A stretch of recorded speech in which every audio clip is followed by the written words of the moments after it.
Welcome back to Cheating Stories, a channel where betrayal, secrets, lies, and shocking confessions come to light. Today's story is about a woman who thought she had the perfect marriage until she discovered her husband had been living a disgusting double life behind her back. What she uncovered destroyed everything she thought she knew about love, trust, and loyalty. If you enjoy dramatic relationship stories, make sure to subscribe, like this video, and turn on notifications so you never miss a new upload. I used to believe my husband was the safest place in my life. His name was Daniel. We met when I was 26 years old at a mutual friend's birthday dinner. He was charming, calm, funny without trying too hard, and he looked at me like I was the only woman in the room.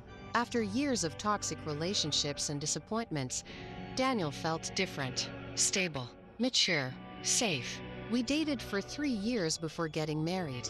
Our life together wasn't glamorous, but it was comfortable. We lived in a beautiful apartment in Manchester.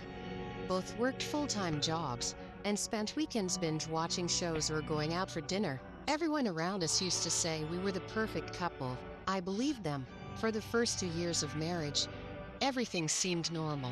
Daniel was affectionate, attentive, and responsible. He never forgot anniversaries. He always texted me when he got to work.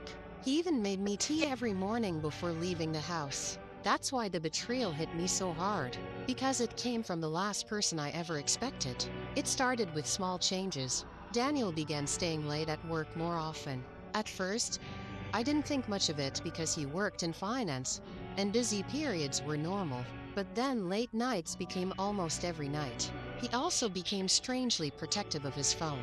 Before, he would leave it lying around anywhere. Suddenly, it was always face down, always in his pocket, always on silent mode. If I walked near him while he was texting, he would quickly lock the screen. I noticed it, but I ignored the feeling in my stomach. One night, around midnight, he came home smelling different. Not perfume exactly, something cheaper, artificial, like overly sweet body spray mixed with cigarette smoke. When I asked him where he'd been, he kissed my forehead and said, "The guys wanted drinks after work." I nodded, but something felt wrong. Over the next few weeks, our intimacy disappeared completely. Daniel barely touched me anymore. Every time I tried initiating anything, he claimed he was tired or stressed. I started questioning myself. Maybe I gained weight. Maybe I wasn't attractive anymore. Maybe marriage had made me boring. I hated how insecure I became. Then one Saturday morning, while Daniel was in the shower, his phone lit up beside me on the kitchen counter. I wasn't trying to snoop, but the message preview appeared on the screen. "Last night was amazing, babe. Same hotel next week." My heart stopped. I felt physically sick. The sender's name wasn't saved, just a number. My hands shook as I unlocked the phone using the passcode. I'd known for years. I wish I never had. There weren't just messages from one woman. There were dozens. Different names, different numbers, different photos. Some of the messages were explicit. Others were transactional. "How much for 2 hours hotel booked? Can you wear the red lingerie again? I'll send extra if you stay longer." I couldn't breathe. At first, I thought he was cheating with escorts occasionally. But the deeper I looked, the worse it got. Daniel had been regularly meeting prostitutes for over a year. Not one, not two, dozens. Some were from websites, others from massage parlors. Some he contacted through hidden apps I'd never heard of. There were receipts from hotels, cash withdrawals, secret email accounts. My entire body went numb. The man who kissed me goodbye every morning, the man who told me he loved me every night, was secretly sleeping with strangers behind my back. I heard the shower turn off. Panic rushed through me. I quickly put the phone back exactly where it was and pretended to scroll through my tablet as he walked into the kitchen. He smiled at me, actually smiled. "How's my beautiful wife?" he asked casually. I looked at him and suddenly didn't recognize him anymore. I wanted to scream, cry, throw something at him, but instead I forced a smile and said, "I'm okay." That entire day, I felt like I was trapped in a nightmare. I kept replaying everything in my mind. Every late night, every lie, every excuse. How many times had he touched me after being with other women? How many times had he put my health at risk? The thought made me feel dirty. That night, while he slept peacefully beside me, I stayed awake staring at the ceiling. I didn't know what to do. Part of me wanted to leave immediately. Another part of me wanted answers. So I started investigating quietly. Over the next week, I gathered evidence. I checked bank statements, hotel bookings, deleted emails recovered from his laptop. The truth was horrifying. Daniel wasn't just cheating occasionally. He was addicted. He had spent thousands of pounds on prostitutes during our marriage. Money I thought we were saving for a house. Money I thought was going toward our future. One receipt showed he had booked a luxury hotel suite for an escort on the same weekend. He told me he was visiting his mother. I remember sitting on the floor crying after seeing that. Because while I was home alone missing my husband, he was in a hotel paying another woman for sex. The humiliation crushed me. I stopped eating properly. I stopped sleeping. Every time Daniel touched me, I felt disgusted, but I still didn't confront him yet. I needed to understand why. Then something happened that pushed me over the edge. One evening, Daniel left his laptop open while he went downstairs to collect a food delivery. A notification popped up from a forum. I clicked it. It was a private online community where men discussed escorts. My stomach turned as I read his posts. He described women like products, rated them, compared them, bragged about experiences. And then I saw something that broke me completely. He complained about me, his own wife.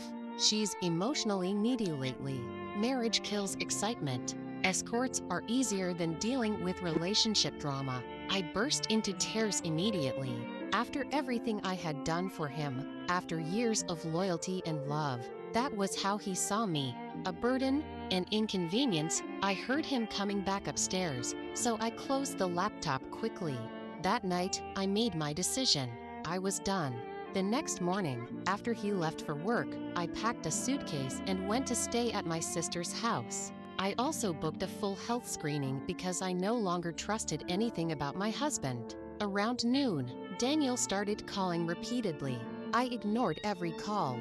Then the messages began. "Where are you? Why aren't you answering? Are you okay?" Finally, I replied with one sentence. "I know everything." 3 dots appeared immediately, then disappeared, then appeared again. Finally, he wrote, "Please let me explain." Explain what? That he betrayed me for over a year? That he risked my health? That he spent our savings on prostitutes? I didn't respond. A few hours later, he showed up at my sister's house looking pale and terrified. My sister refused to let him inside, but I agreed to speak to him outside. The moment I saw him, rage exploded inside me. "How long?" I asked coldly. He looked down. "A while." "A while?" I shouted. "You slept with prostitutes behind my back for over a year." He started crying instantly. I had never seen Daniel cry before. "It didn't mean anything," he said desperately. "It was just physical." I laughed bitterly. "Do you think that makes it better?" He admitted everything. The escorts, the hotels, the lies. He claimed it started during a stressful period at work and spiraled into an addiction. He said it made him feel powerful and distracted him from anxiety. But honestly, I didn't care anymore, because no amount of stress excuses betrayal. No amount of insecurity justifies humiliating your partner. I asked him the question that haunted me most. "Did you ever think about me while doing it?" His silence answered everything. I told him our marriage was over. At first, he refused to accept it. For weeks, he begged me to come back. He sent flowers to my workplace, long emotional messages, apologies, promises to change. But something inside me had died. The trust was gone forever.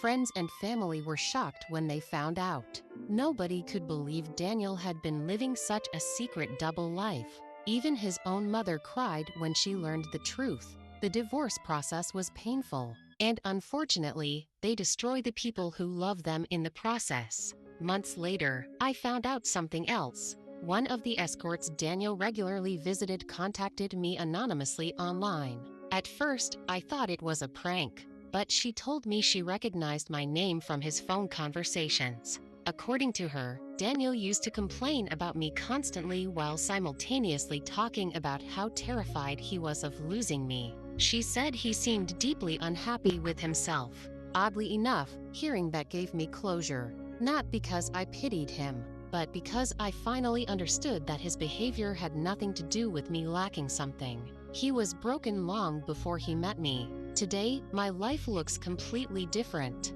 I moved into my own apartment. I started therapy. I focused on rebuilding myself piece by piece. And slowly, I became happy again. Not the naive happiness I once had. A stronger happiness. The kind built from surviving heartbreak. Sometimes people ask me if I regret marrying Daniel. Honestly, no, because that experience taught me the importance of self-respect. It taught me never to ignore red flags. And most importantly, it taught me that love without trust is worthless. The scariest thing about betrayal is that it rarely comes from strangers. It comes from the people who know exactly how to make you feel safe before they destroy you.